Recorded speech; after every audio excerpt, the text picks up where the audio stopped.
we have to do our values work. Mm-hmm. Values work is, for you and I, it's like, this is basic. This is like coaching 101 basic work, it's like right? The air we breathe. Mm-hmm. But it is so vital. And for people that have not done this work before, it can be the most eye-opening work for this decision.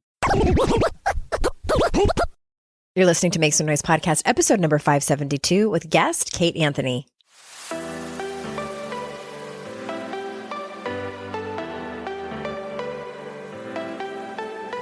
Welcome to Make Some Noise podcast, your guide for strategies, tools, and insight to empower yourself. I'm your host, Andrea Owen, global speaker, entrepreneur, life coach since 2007, and author of 3 books that have been translated into 18 languages and are available in 22 countries. Each week, I'll bring you a guest or a lesson that will help you maximize unshakable confidence, master resilience, and make some noise in your life. You ready? Let's go. Hi, everyone. Welcome to another episode of the show. I, as always, am so incredibly grateful that you're here. And before we get into today's guest, I just want to make one quick announcement, and that is I have room for 1, possibly 2 new clients for the new year.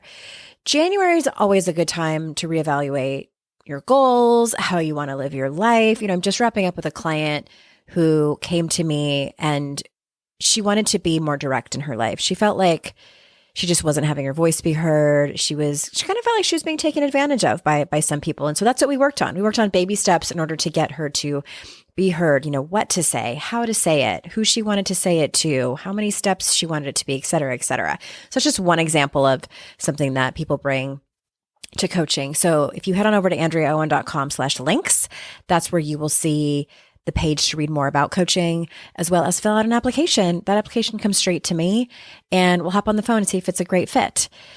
All right, let's talk about today's guest, because Kate Anthony is a multi-time guest. She's been on the show many times for several different conversations about shit that matters with unqualified people. But today she's definitely coming to the show as a qualified person to talk about this particular topic. And when I read, you maybe read the title of this podcast, or when I read her bio, you may think, oh, it's not for me. I'm single, or I'm in a good relationship.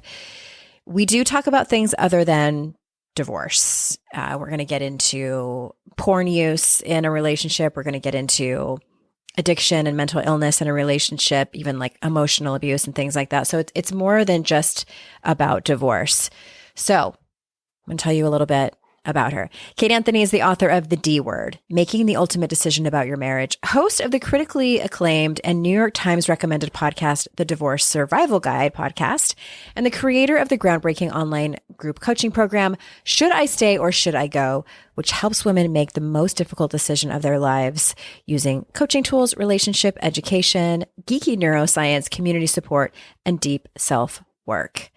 In addition to her online programs, Kate works privately with clients all over the world.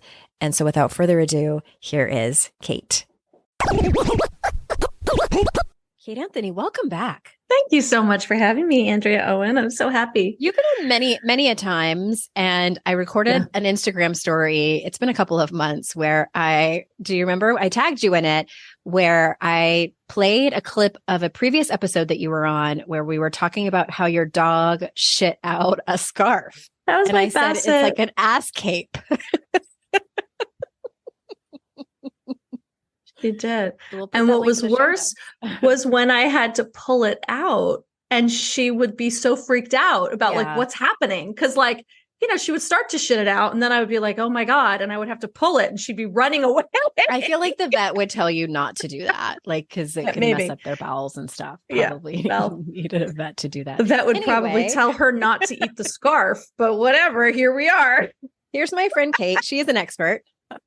But no, really. Scarves. I want to jump in because I have so many questions to ask you and I want to make sure that we cover all of them. I want people to know from the get-go that this episode is not just for people who are struggling in their marriage or their relationship. And, but it's definitely going to speak to those people. But I think that a lot of what we're going to talk about is good for people to know ahead of time, even if they're in a good relationship. Well, if they're in a good relationship, hopefully they don't need this. I mean, right? Like if they're in a good relationship, like awesome. You're not thinking about whether you should stay or go, right? Yeah, but I think that inevitably everyone sort of reaches a point where I heard a statistic somewhere, and you probably know this better than I do, that it was like something like 95% of people in a relationship have somewhere along the way thought, I don't want to be in this relationship anymore. And the key is just to not for both of you to have that feeling at the same time. Well, and also to sort of, I think also to address like, okay, why are you having that feeling, right? Is this fleeting? Is this because I just want to like abandon my life and blow everything up and go live on an island with like no humans around me, which I think women do a lot. Or like, I just want to go move to a commune with all the other women. Yeah. Or is it like there's something in this relationship that is really kind of devastating me and crippling me? And is it the relationship? Is it the other person? Or is it me? Yeah. Is it work that I have to do? Is like, have I given over too much of myself and my power to this other human being or the relationship or the kids, right? Chapter 3 of my book is all about like, why are women so unhappy in their marriages? Because the way that the institution, the structure, the patriarchy has set this whole thing up is that men benefit from marriage and on the backs of the labor of women. And it, by definition, exhausts us. If that's the issue, right, then there are conversations to be had within your relationship. The problem comes when you have the conversation with someone who's like, this is working for me. I don't know what your problem is. Right. As opposed to someone who goes, oh, wow, this is not working for one of the two people in the partnership. That's a problem. Yeah. Right. You may have just answered actually the first question that I was going to ask you. And it's like, what is the very first thing that women need to look at when they're trying to make that decision? Maybe they've had the fleeting thought and they're not sure if it's something that they should really pay attention to you. Is that what the answer is? Yeah. I mean, I think the first thing that we need to look at is ourselves, the self-work. Because if we're in any form of unhappy relationship, right, we want to know, like, is it me? Is it him? Is it like, what is it? What's happening here? And if you are really contemplating divorce, you are, you need to know whether, like, are you going to repeat the same patterns? Like, is there something in you that you're bringing to this relationship? Is there this like loss of a sense of self or whatever it is that is a pattern that you're going to repeat, whether you're in this marriage or another one or any other relationship? And so the self-work is the most important part, I think. And if you've been in an unhealthy relationship or toxic relationship or anything for any amount of time, we necessarily kind of dissociate to be able to get through the day to day. Right. And as moms, we just do that because like we just have to, right? We just fucking have to. And so getting back in touch with, okay, who am I now? Right. Not who was I, who am I now as a wife, as, outside of wife, mother, right? Who am I? And reconnecting with that capital S self, or connecting with it for the first time. Because if you're making a decision, like who's making the decision? Who am I asking? Right? If I don't know who I am, then how can I make a decision like that? I mean, food for thought, just in my experience. And by the way, like you've helped me so much and, in my decision to leave the marriage and like throughout the whole thing. I think one of the things that was so eye-opening for me was that answering that question that you just talked about. It's like, who am I? And for me, I realized that I was not stepping into who I was fully because I knew without a doubt that my partner was not going to like that person. That's right. That I was evolving into, that I was growing into. And absolutely. I was not wrong. He's expressed to me. Well, no, you were not wrong at all. And I think that, listen, in this work, right? And I think this is something that was present for you. And I think I can safely say this, we have to do our values work. Values work is, for you and I, it's like, This is basic. This is like coaching 101 basic work, like right? The air we breathe. Mm-hmm. But it is so vital. And for people that have not done this work before, it can be the most eye-opening work for this decision. Mm-hmm. And like in your case, you are somebody who you live and breathe personal development. Right. You are a personal development professional. You've written 3 books on it.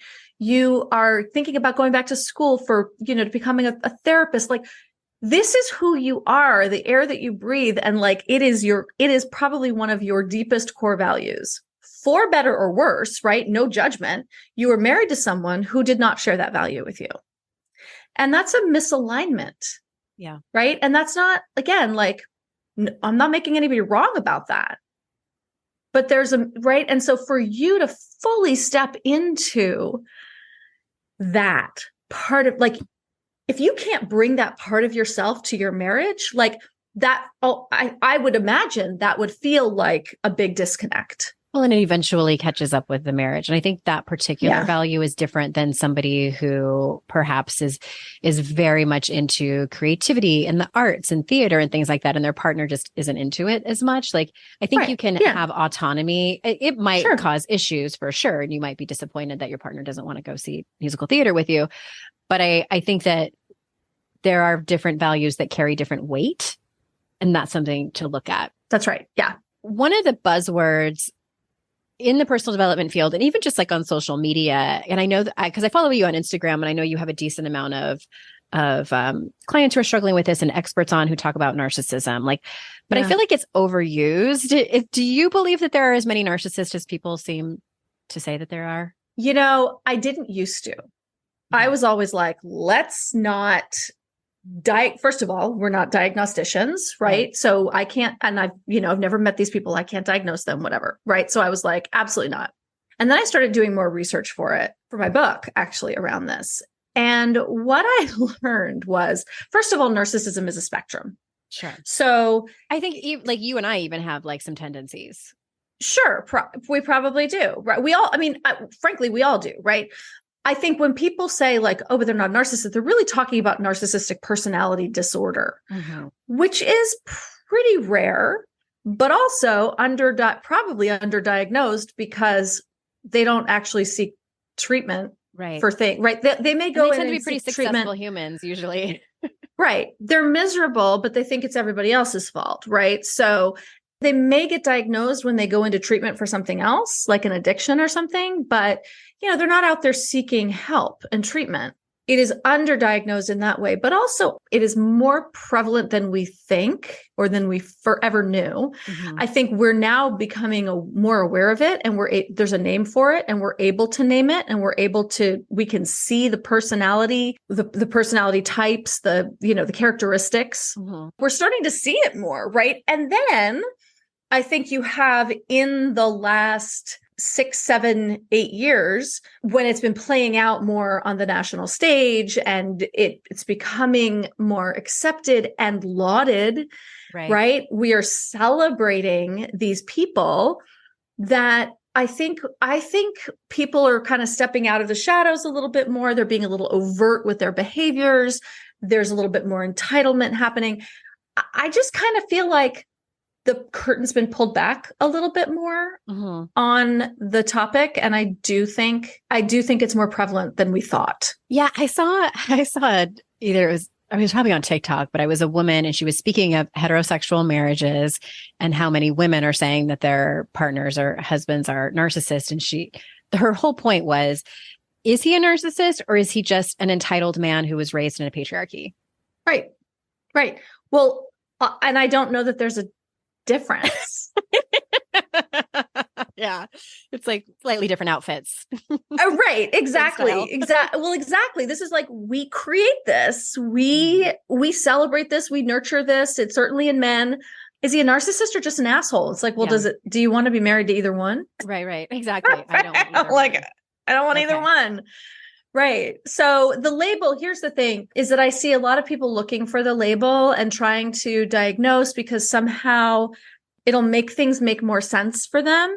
And if you're seeking a diagnosis, even like a layperson diagnosis or whatever, and if like the shoe fits, whatever, and you're looking at that, looking for that because it helps you feel like you're not crazy, and it gives you answers to feel like, oh, okay, that's what's been happening for me and to me. Great. But if you're looking, what I often see is women looking for this diagnosis so that they can then run back to their partner and be like, see, you're a narcissist. If you just stop that, everything would be okay. And like using it as a tool to try to change them, they won't change. Like it doesn't work that way. Right. So if it is a tool of empowerment for you, great. If you're using it as a tool to try to fix things, you're beating your head against a brick wall. As someone who, and I definitely don't think that my soon-to-be ex-husband is a narcissist, but as someone who has tried in their marriage to say, here are all the ways I think you can improve, please understand that didn't work. Right. Never recommend. Do not recommend. Like literally, like, I don't know, like in the history of ever, right? Listen, I went to my ex-husband and I was like, you're abusing me. Don't you understand? Look, this is what they say. Like, these are the signs that what you're doing is abuse. Mm-hmm. Because I thought like, well, surely he says he loves me. Mm-hmm. And if he's going to fall to his knees and say, I'm so sorry. How can I get help for this? Oh my God, I don't want to do that. I don't want to be abusing you. That's terrible. Like, that's not what happened. Mm-hmm. That's not what happened at all. I mean, eventually, frankly, it did, but that was, 13 years later. 13 years later and a divorce. Right. And two divorces. Right. Exactly. When the second divorce happened, it was like, oh, like you can't hide from this anymore. Exactly. Well, okay. We need to take a quick ad break, but when we do, I want to come back and talk to you about emotional abuse. Be right back.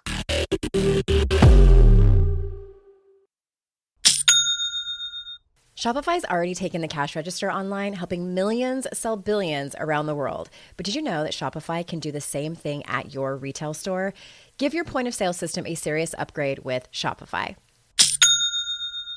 With Shopify, you get a powerhouse selling partner that effortlessly unites your in-person and online sales into one source of truth. Track every sale across your business in one place and know exactly what's in stock. Connect with customers inline and online. Shopify helps you drive store traffic with plug-and-play tools built for marketing campaigns from TikTok to Instagram and beyond. Get hardware that fits your business. Take payments by smartphone, transform your tablet into a point of sale system, or use Shopify's POS Go mobile device for a battle-tested solution. Sign up for a $1 per month trial period at shopify.com/noise, all lowercase. Go to shopify.com/noise to take your retail business to the next level today. Shopify.com/noise. When you're listening to a song on the radio and you get the profound feeling that the song playing was written about you, now imagine having the power to gift that same incredible feeling to someone you love with an original song from Songfinch that actually is written just for them. Songfinch lets you create an original radio quality song inspired by your own life and the people you love. It's completely unique, personal, and lasts forever. Whether your song is for Father's Day, an upcoming graduation, wedding, or anniversary, or even just a gift to show your loved one how much you care, start your song now to lock in one of Songfinch's top artists. I gifted Songfinch to myself, a song about my late father, and I'm so excited to play you a clip.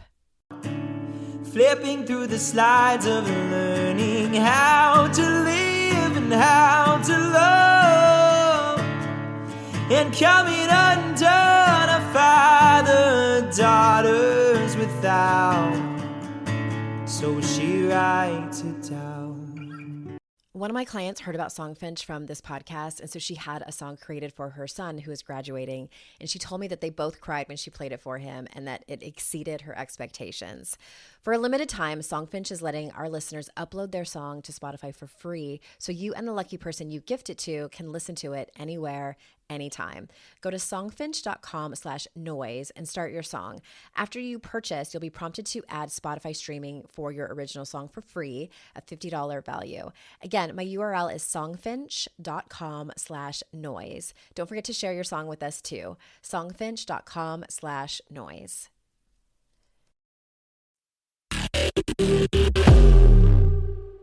Okay, we're back. So, and again, emotional abuse is one of those things that gets thrown around a lot, but like, what does that actually look like in a relationship? Can you give us some examples?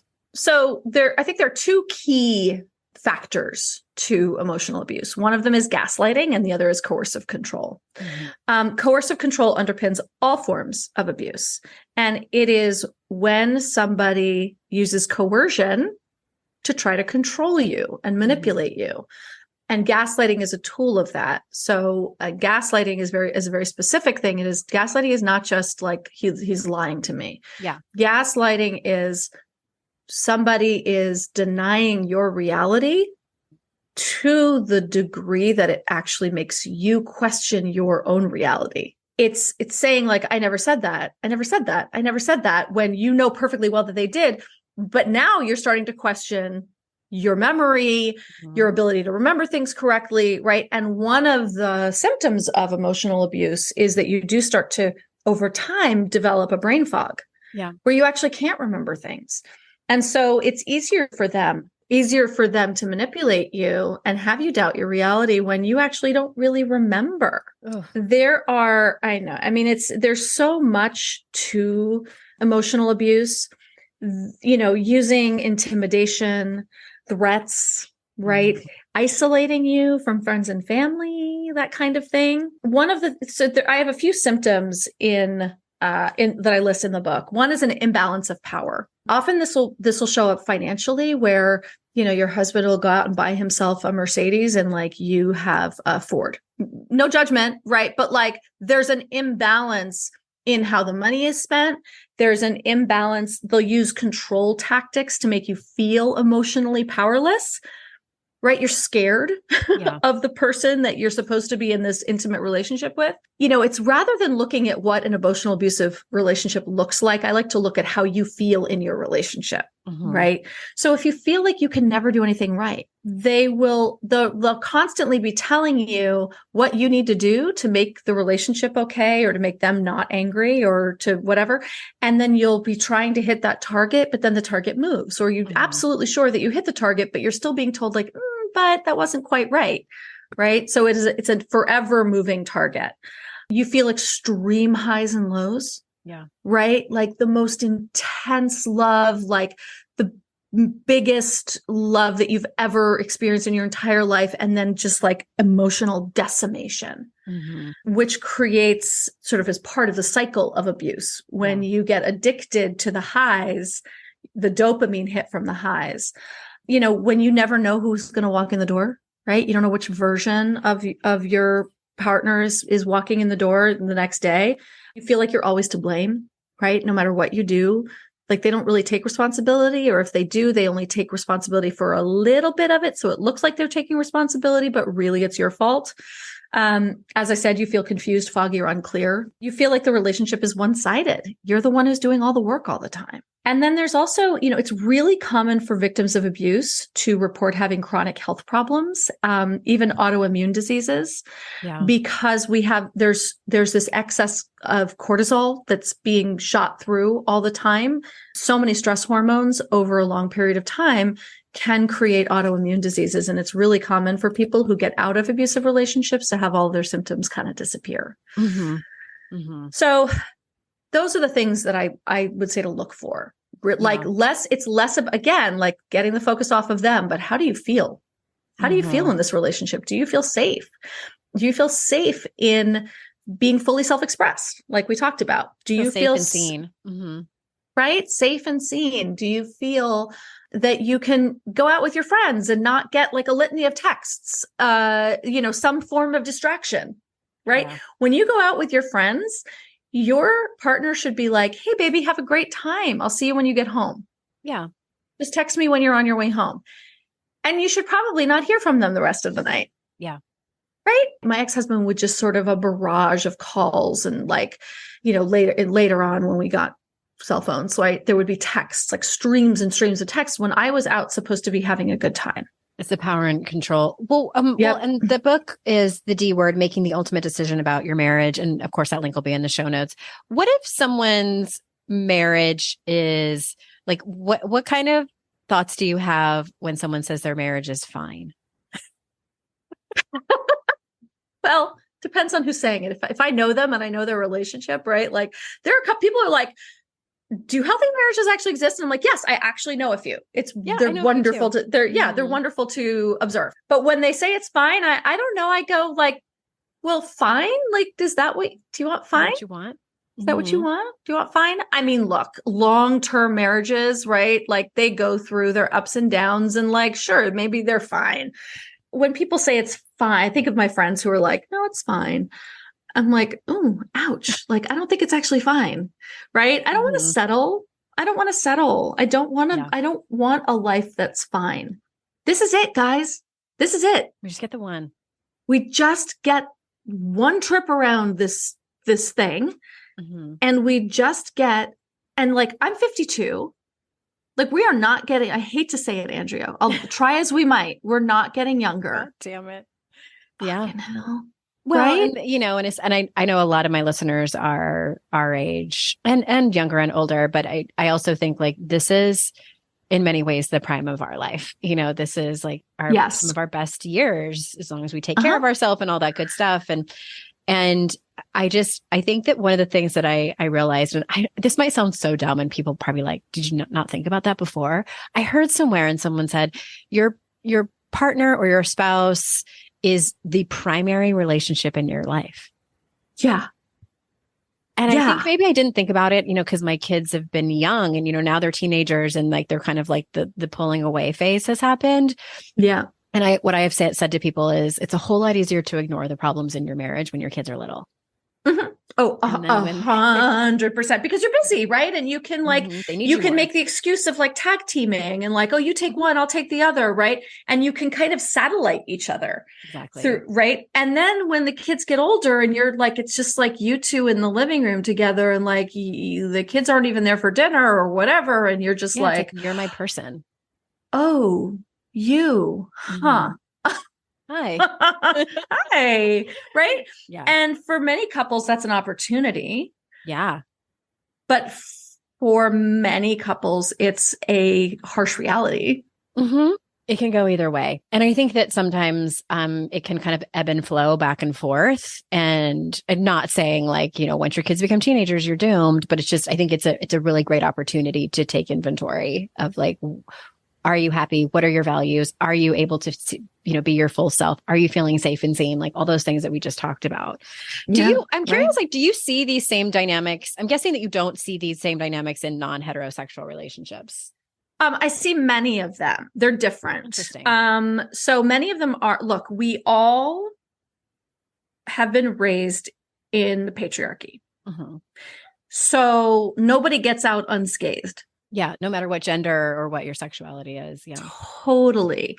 And I do see this playing out with the lesbians that I've worked with. Surprise, there are abusive women in the world and there are abusive lesbians in the world. And so I have worked with women whose spouses are abusive or whose wives are, workaholics and neglectful in the ways that many men are. In relationships where they're career driven and they just sort of figure you've got the house and kids and they don't give the time and energy and committed attention to the relationship that it really requires for a long-term relationship to survive and thrive. Yeah.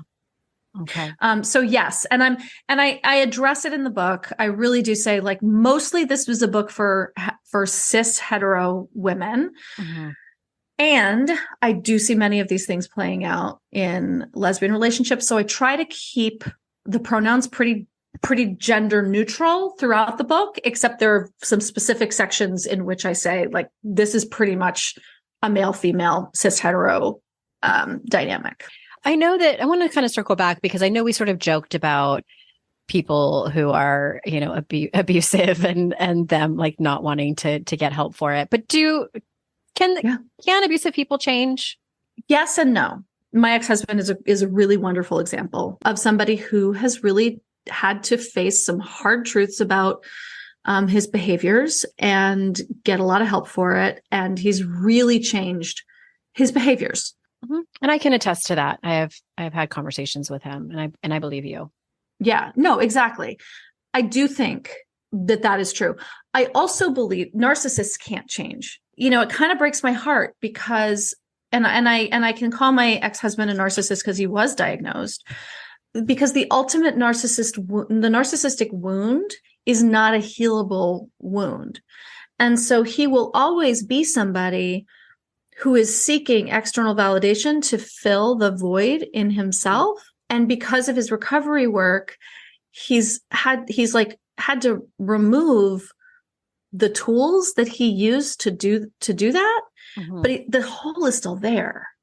And it's really, it can be really sad to watch, right? It's like really tragic because, my God, he wants to change. Mm-hmm. He wants to change. And I know that he, on most days, is just so much better and happier than he's ever been. But there is an underlying thing where he's not getting his fix and he doesn't know what to do. And it's really difficult. So yes, they can change behaviors. I mean, they often don't until the shit hits the fan and they completely bottom out and have what's called a narcissistic collapse, which is, what happened to my ex-husband, where, narcissists process shame outwardly, right? It's everybody else's fault, everybody else's fault, everybody else's fault. And in a narcissistic collapse, it's like in a moment, every ounce of shame from their entire life that they've been processing outwards turns and faces them and hits them squarely. And it's fucking devastating. Like if you think of all the shame that you've ever felt in your entire life, which for most of us is a lot, right? And you were never feeling it and you were never right. And you were projecting it outwards. And then all of a sudden one day it all turned on you and you you just want to take your own life. Yeah. Well, he did. I mean, it was awful. And so that's, that happens. And then what you choose to do with that that's a choice. It's a yes and. Yeah, it's interesting because I've questioned myself, and I'm like, am I a narcissist? Because I don't always behave the best, but the one quality I think that sort of separates, and you would probably be better to speak to this, is I am very much willing to take responsibility for my own stuff. Right. I very much acknowledge and can clean messes up, and I know I don't like to admit it, but I know I'm not. I know it's not everybody else's fault. Sure, people have done some behaviors that I don't love, but I bring my own shit to the table every single day. That's and right. I'm willing to You do. Hear someone when they tell me about it, clean it up, and also work on changing it. Yeah, absolutely. And you for better or worse, you have sufficient levels of shame around various things that you've done in your past. And when you took away, let's say alcohol or, some of the coping mechanisms that you use to deal with that stuff, you had to sit in it and you were willing to. It's not easy. No, it's not. It's gross. It's not. We're going to take one more break. When we come back, I want to ask you about more mental illness stuff. So I'll be right back. I'd like to introduce you to the Minimalist Moms podcast. It's hard enough being a mom, and the last thing you need is stress from too much stuff and an overcrowded schedule. For too long, I lived with the mindset that bigger was better, and the more I added to my life, instead of feeling better, I felt overwhelmed. It was time for a radical new mindset. Less is more. I'm not into extremes. I didn't throw everything away. My brand of minimalism is more about adding than subtracting. Get rid of the excess to make room for what you love. In other words, it's about living life with purpose. I hope you'll listen in, and my guest and myself can inspire you to think more and do with less. The Minimalist Moms podcast, available wherever you listen to podcasts.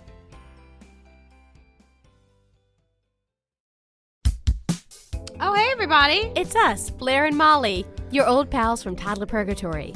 Two moms who are also actors, who are also creative beings, who sometimes feel stuck. And this is our new podcast, Unsticking It with Blair and Molly.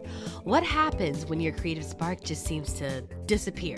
Gone. Poof. Bye. See ya. What happens when life gets in the way of your creativity instead of nourishing it? That's what happened to Molly and me. We felt like the thing that drove us creatively stopped working, and impending doom had in fact impended. Totally. So we decided to do something about it. And that was Steal ideas about getting unstuck from the most creative people we can find. We talk to guests about how to break through the mucky, gluey, sticky wall that can get between you and your creativity. We hear about their journeys, their successes, their challenges, and even their bougie coffee shop orders. And we're not just talking Bob Ross type paint on paper artists here, though we talk to them too. We're talking to actors, creative directors, dancers, and people who are working hard to be their best creative selves in a world that can sometimes feel real uncreative. We all have something to teach each other, so let's steal their ideas together.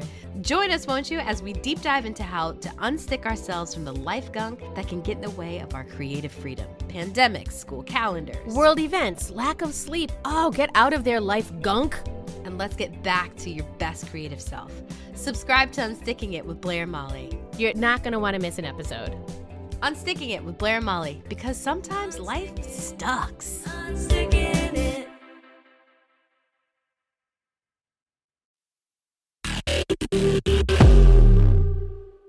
So how do you talk about in the book, like how do you address addiction and or mental illness if someone is in a partnership or marriage where that is present? The most pressing question is, does the person that you believe has a mental illness or addiction, do they also believe that they have a problem? And are they willing to seek treatment for it? And if the answer is no, then the way that I really address it in the book is then, the work is like, we can't control what other people do. So the work is yours. So what are you going to do with that? Are you then going to, again, keep like hammering them and yammering them like you have a problem or you're sick or you're like, who's going to hear like you have a mental illness, Right. right? And be like, huh. Right. And so, and also depending on the mental illness, right? If you're dealing with someone who's bipolar, for example, like if you catch them in a manic episode, like they're fucking great. You're the problem. Right. I mean, depending on what it is. Right. And so the question then becomes, what are you going to do about this? Right. And then it's, and with addiction, it's exactly the same thing. Listen, God invented Al-Anon for a damn good reason. We cannot control, like literally there's an entire 12-step program for the people to figure out that they can't control the actions of the addicts in their lives and their partners, and to recognize the enormous gap in ourselves. Like when all of our, Al-Anon was founded by the wives of the alcoholics who founded AA. Because they were going every day to the AA meetings with their husbands and they were like in the kitchen making coffee. And they started talking and realizing that, I invested 25 years of my life in trying to get this man sober. Now he's sober. And now all he wants to do is spend all his time with these other alcoholics. Like, don't I deserve the attention and the treatment, right? And really it's because like they had this huge hole in their lives when like their whole lives were focused on getting these men sober. Now the men were sober. Now who am I? And that's what we all, like so many of us struggle with. If they do get sober, we're like, oh, well, now what am I supposed to do? And he's going to AA meetings and he's not home. He's still not home. Or they don't get sober, right? And like, who am I? And I'm just spending my life, spinning my wheels, trying to get him sober, right? And so there's a loss of self and identity.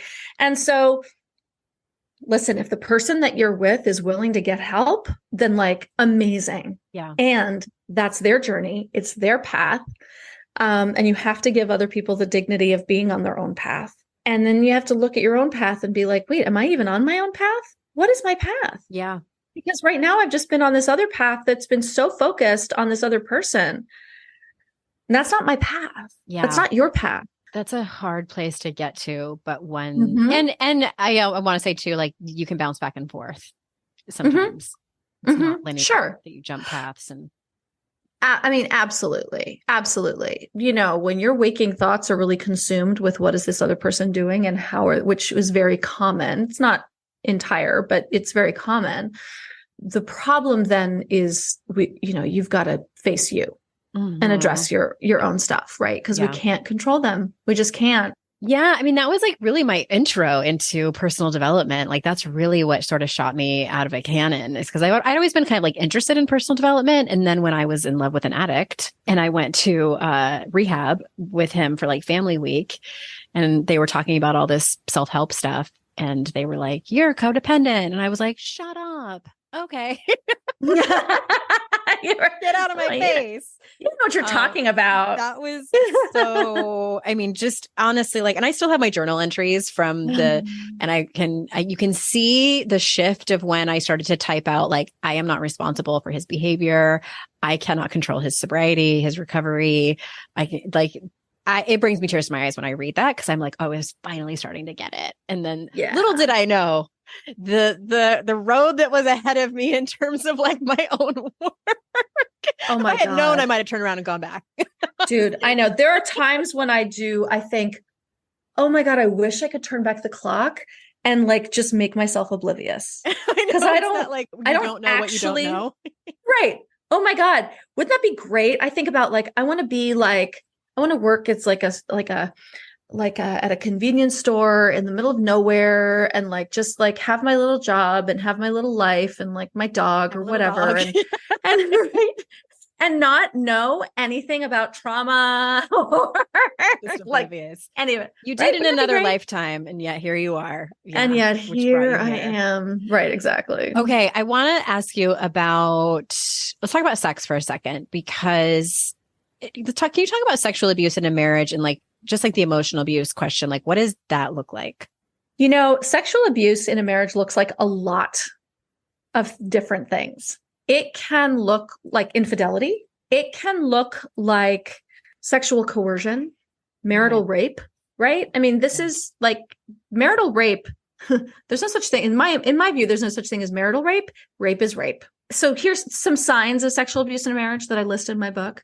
You agree to have sex because you're afraid of what will happen if you say no, right? If you wake up in the middle of the night and your spouse is having sex with you, you have not consented to that. It's not okay. If your partner wants to engage in sex acts you find uncomfortable, but they do it anyway. If they refuse to practice safe sex, they force their decision about pregnancy, birth control, or abortion on you. They withhold sex as a punishment. They keep going even after you've said no.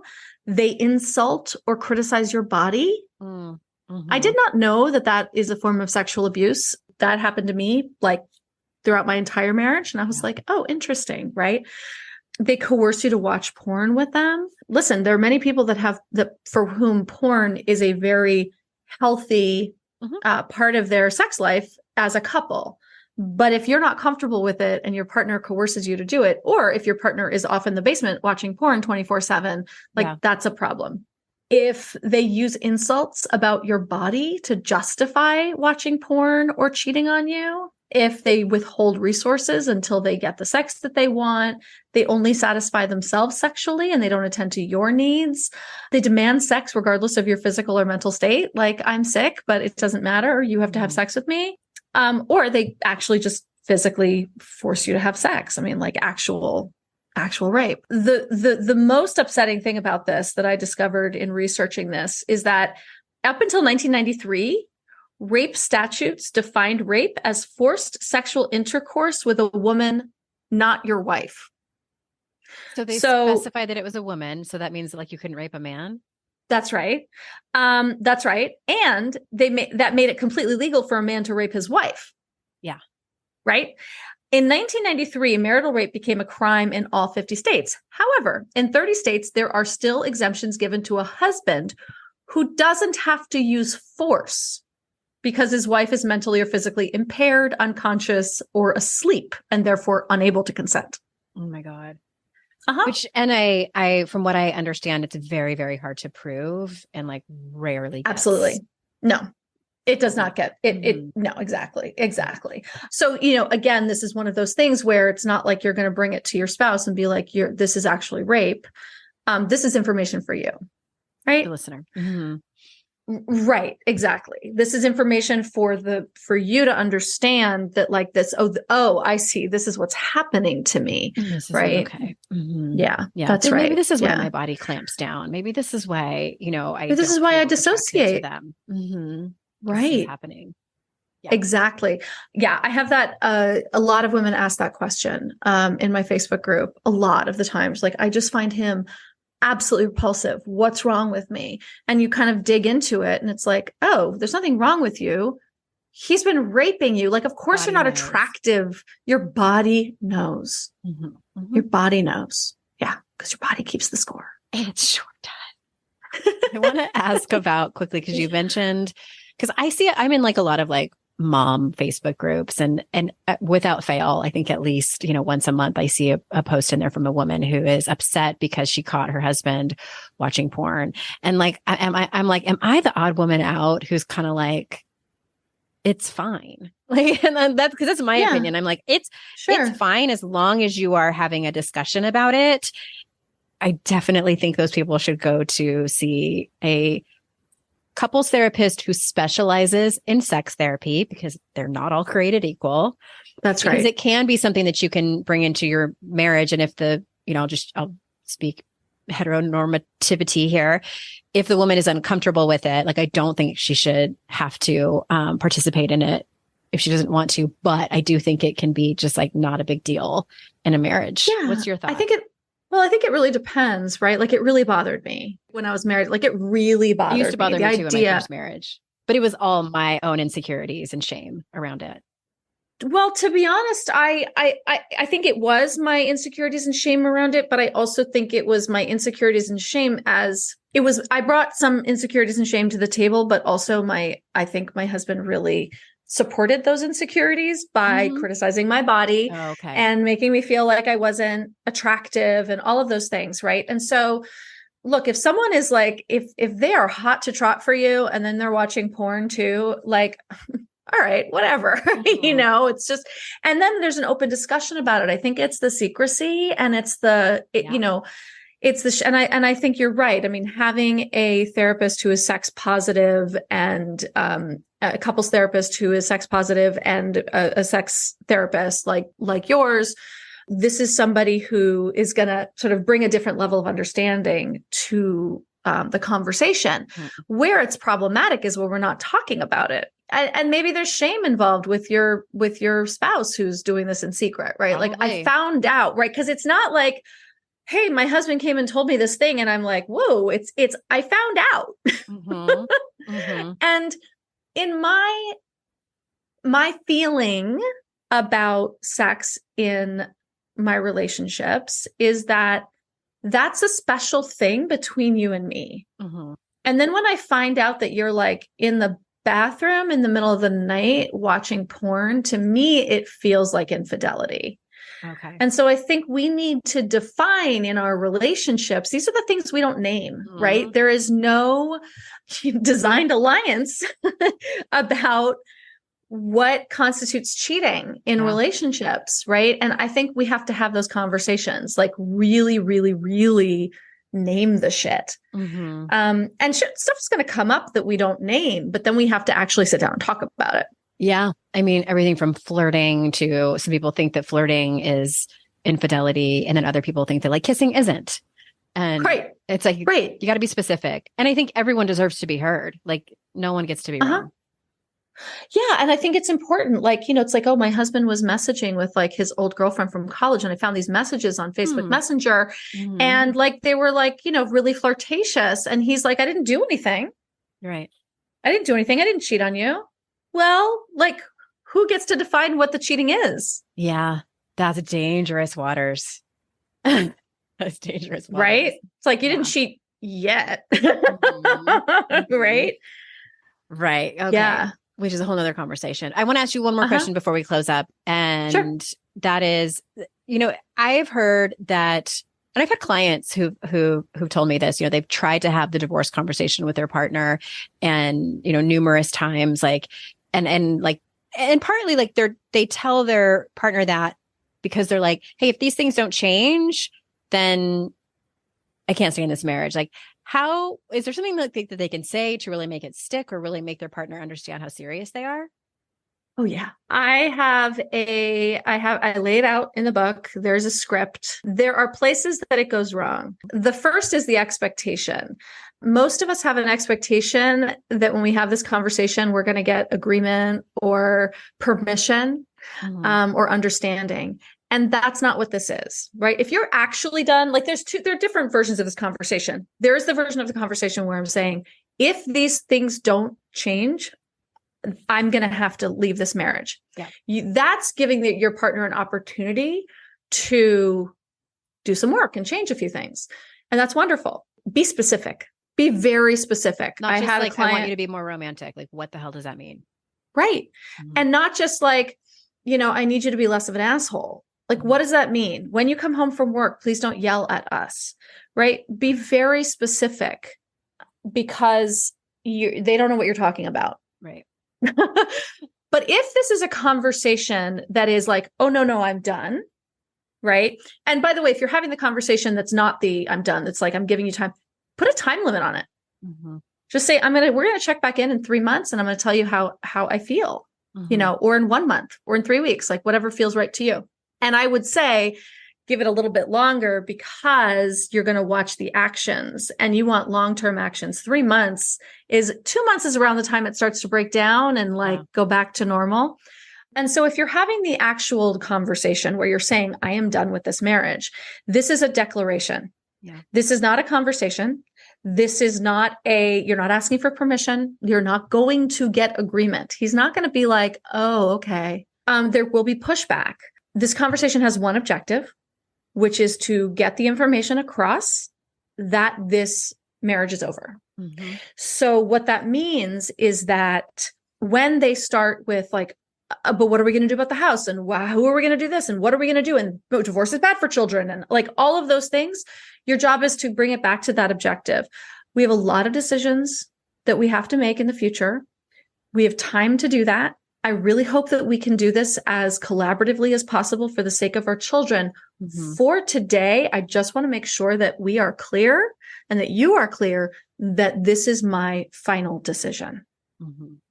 And then they're going to like freak out and they're going to go in this direction and that direction. They're going to like keep trying to go in different directions. And your job is to simply bring it back to your narrative, right? You can't get on the train with their narrative. Yeah. This is not the opportunity to litigate all the problems in the marriage. Yeah, but you said this and I said this. And like you said that if I did this, everything would be fine. I understand that you're upset. And I know that this isn't what you want. Unfortunately, we are at the end of the road here. Right. And so it's your job to maintain control of the narrative and, really keep it simple. And then you got to end the conversation, right? Then you just got to be like, listen, I understand that you're upset. I want to give you time to process this. The last thing you want to do is then like immediately call the lawyer and immediately get the ball rolling and immediately have them served when they're still like, wow, what's happening, right? You need to give them some time to process this. And so say, listen, take some time to process this. Why don't we touch base at the end of the week? And then what's going to happen is tomorrow, all of the jobs in the house that you've been asking them to do for 2 years are going to be done. They're going to jump into action and do all the things that you've been asking them for a decade to do. And what that tells you, so what God love him, my ex-husband, when I finally broke the news to him that I was done, 2 weeks later, he came to me and he said, I'm just so sorry. I just never thought you'd leave. And I was like, oh, so you knew that this was not okay. You could have done all sorts of things to change it. You opted not to because you actually thought you could continue to get away with it. Yeah. Right. And so somebody who then turns around and does all the things that you've ever wanted them to do, all the jobs in the house, and they're bringing you flowers and they're doing this and they're doing that. What they're telling you is they could have been doing this all along. They're capable. They just didn't think they had to. Yeah. And look, if you want to give it another shot, because they're actually finally doing all the things, you can say like, listen, I see that you're actually doing all the things. So apparently you were capable of doing it. Let's see how that goes for the next 3 to 6 months. Yeah. I think that's reasonable. Listen to your gut. Yeah. And usually it doesn't last more than a month. Right. But, we'll see. So yes, it is a conversation and then you will have to revisit it. right? Because when they're doing all the things, then they go into denial and they're like, see, I'm everything's great. And then you just want to the next week go, hey, honey, I see that you're doing all these things and I'm really happy to see that you're doing them. And I just want to make sure you're clear that I'm still done. Yeah. Like this, I'm still moving forward with this. Yeah. I heard a statistic once that women who initiate divorce, which women are more likely than men to initiate divorce, by the time that they do, they have been ready to go for on average of 6 years. Yeah. The thing that we have to be careful of is to not, because what we want to do is like we've done for so long. We've processed this. We've grieved this. We're like, oh my God, finally done. Now, like I told him, let's go. Then we get the fuck out of here. Mm-hmm. No matter how long you have been having this conversation, this will be news to them. This will be life altering, life shattering. It'll be such a shock. They will be, quote, blindsided. Mm-hmm. Whenever I hear a man say like, I was just so blindsided, I didn't see it coming. I'm like, Sure, zero clues, my dude. Right. So many signs, as Taylor Swift says. Yeah. The D word, making the ultimate decision about your marriage. Where do you want people to go to learn more about you? Because you have like the Facebook group and you have programs. kateanthony.com/D word, or just if you go to my website, it says book. Click on that. There is a page of information for how to buy the book without tipping off the person that you are trying to make this decision about, right? This is not something that you want in your shared Amazon order history, probably.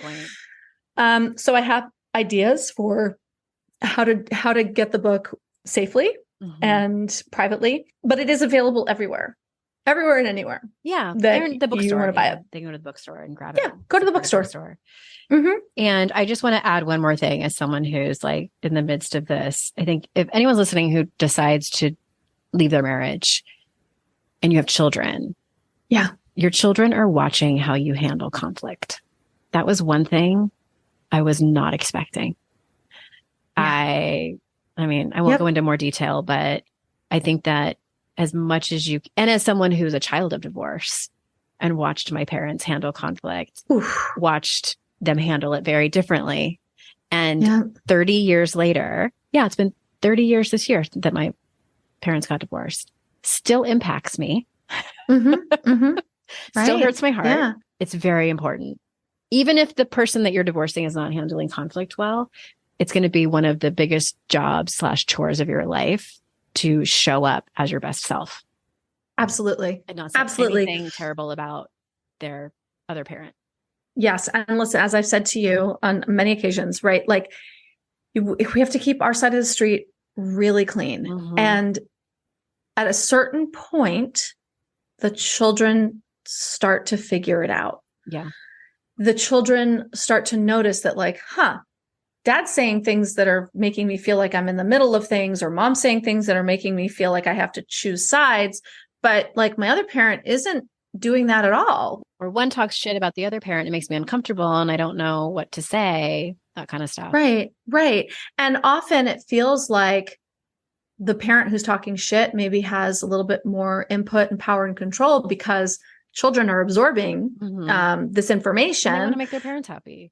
And exactly. The one who's asking them to choose, right? Like they're not old enough to be like, oh, that's weird. The one who's asking me to choose is the one I'm not choosing the one who's asking me to choose, right? They feel like the lesson that they're giving is, oh, that parent's love is conditional upon me choosing them.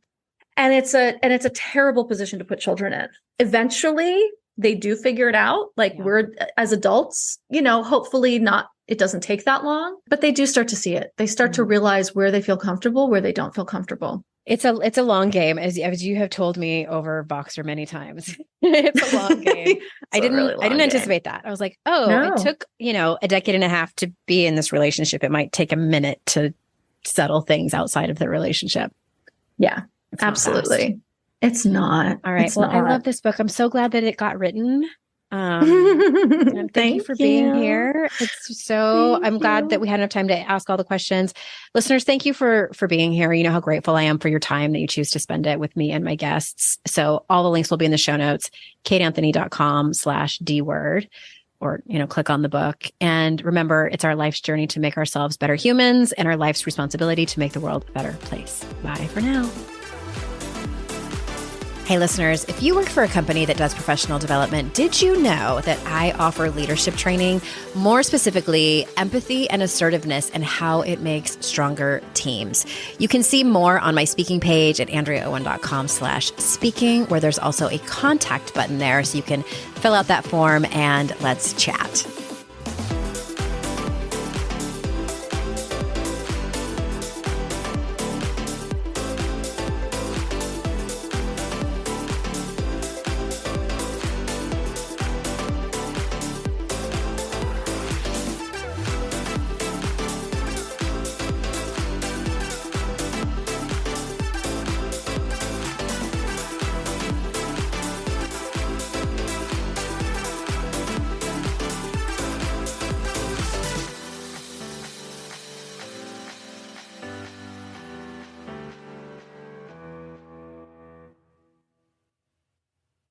No one told us the truth about parenthood.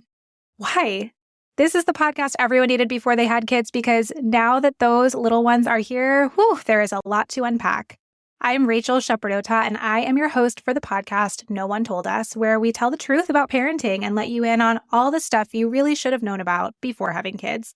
I am the founder of Hey Sleepy Baby, but this podcast is so much more than sleep. We'll be diving into all the topics that you really care about and need to know while you do your best job raising those adorable, tiny humans. Our goal is to just make you feel less alone and less overwhelmed. There are so many things that no one tells us before becoming a parent, and I think that we should really pull back the curtain on becoming a first-time or second-time mom or dad to share the good, the bad, and the ugly. We'll have a little education, a little fun, and a whole lot of heart that goes into each and every episode. So join me and our amazing guests each week to hear us talk about what no one told us.